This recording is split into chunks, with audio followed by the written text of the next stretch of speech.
এনসিপির পদযাত্রা ঘিরে গোপালগঞ্জে দিনভর সংঘর্ষ চালিয়েছে নিষিদ্ধ ছাত্রলীগ ও আওয়ামী লীগের কর্মী সমর্থকরা। সন্ধ্যা নাগাদ এতটাই খারাপ পরিস্থিতি তৈরি হয়েছে যে প্রশাসন কারফিউ জারি করেছে আগামীকাল সন্ধ্যে ৬টা পর্যন্ত।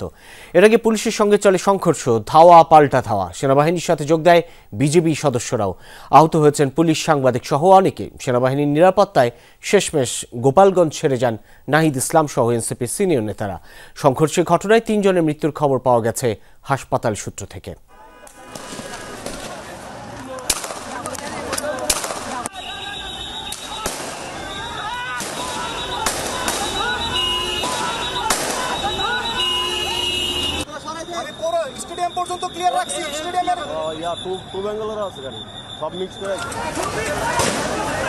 সমাবেশ শেষ করে মাদারীপুর যাওয়ার পথে এনসিপি নেতাদের গাড়িবহরে ছাত্রলীগ, যুবলীগ সহ আওয়ামী লীগ কর্মীদের হামলা। পুলিশ সুপার কার্যালয়ে ঢুকে যান এনসিপির কেন্দ্রীয় নেতারা।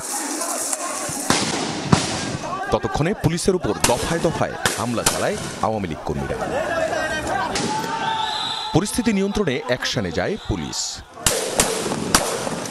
দফায় দফায় চলে সংঘর্ষ। পুলিশের দিকে ইটপাটকেল ও হাত বোমা নিক্ষেপ করে তারা। পুরো ঘটনার সঙ্গে ছিলেন যমুনার সহকর্মীরা। এ সময় হামলায় আহত হন যমুনা টেলিভিশনের গোপালগঞ্জ প্রতিনিধি মোজাম্মেল হোসেন মুন্না ও ভিডিও জার্নালিস্ট রেজওয়ান আহমেদ।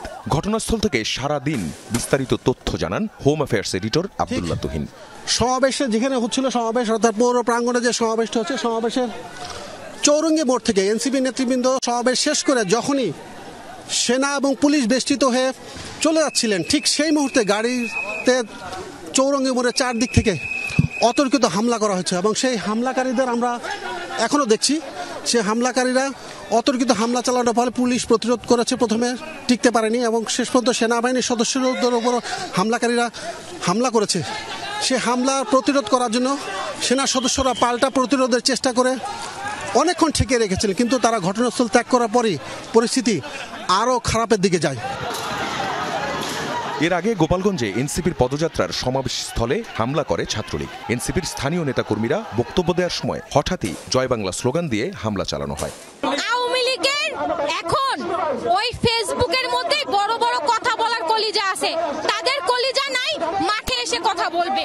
তারা বিদেশে বসে এক একটা স্ট্যাটাস দেয়, এক একটা অর্ডার করে, আর এইখানে যারা কিশোর গ্যাং, যাদের কর্মসংস্থান নাই, যারা বেকার, যারা নেশাগ্রস্ত, হ্যাঁ, তারা শুধুমাত্র কিছু টাকার বিনিময়ে এসে এই ধরনের ঘটনা ঘটায়। এরকম একটা জনসমাবেশে তারা মিনিমাম কোন নিরাপত্তা আমাদেরকে নিশ্চিত করতে পারে নাই। এখানে যদি প্রোগ্রাম চলাকালীন অবস্থায় তারা যদি আমাদেরকে উপর একটা আমাদের হামলা হইতো, এই দায় কারভার। আওয়ামী সংগঠনের সন্ত্রাসীগুলো এখানে এসে হামলা করেছে, তার দেখতে পাচ্ছেন পুলিশরা এর কোনো প্রতিহত করে নাই।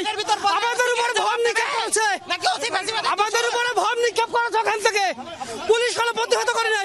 তার কিছু পরেই গোপালগঞ্জে প্রবেশ করে এনসিপির কেন্দ্রীয় নেতারা, যোগ দেন সমাবেশে। নাহিদ ইসলাম বলেন, দ্বিগুণ গতিতে এ বাধার জবাব দেবে এনসিপি। এই গোপালগঞ্জের মুজিববাদীদের মাটিতে দাঁড়িয়ে আমরা ঘোষণা করছি, ওই মুজিববাদের রাস্তাটা ভেঙে দাও, করিয়ে দাও। ওই হিংস্র সন্ত্রাসীদের বলতে চাই, আমরা আপনাদের মতো হিংস্র নই, কিন্তু প্রতিশোধ দিতে আমাদেরকে বাধ্য করবেন না। গণ অভ্যুত্থানের মধ্যে আমরা বলেছিলাম, বাধা দিলে বাঁধবে লড়াই, সেই লড়াইয়ে জিততে হবে এবং সেই লড়াইয়ে আমরা জিতেছিলাম। আজকে আবারও বাধা দেওয়া হয়েছে, দ্বিগুণ গতিতে এর জবাব আমরা দিব ইনশাআল্লাহ।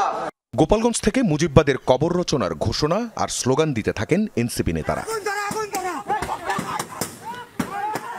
এর আগে সকালেও গোপালগঞ্জে পুলিশের গাড়িতে হামলা, ভাঙচুর ও আগুন দেয় ছাত্রলীগের নেতাকর্মীরা। আহত হন 4 পুলিশ সদস্য। গোপালগঞ্জ সদরের উলপুরে ঘটে এ ঘটনা। এছাড়া উলপুরেই ইউএনওর গাড়িতে হামলা ও ভাঙচুর করা হয়। কংসুর এলাকায় গাছের গুড়ি ফেলে সড়ক অবরোধ করে হামলাকারীরা। পরে প্রশাসন গিয়ে সড়ক থেকে সেসব সরিয়ে নেয়। সংঘর্ষের মধ্যেই বিকেল নাগাদ সেনাবাহিনীর নিরাপত্তায় গোপালগঞ্জ ছেড়ে যান এনসিপি নেতারা।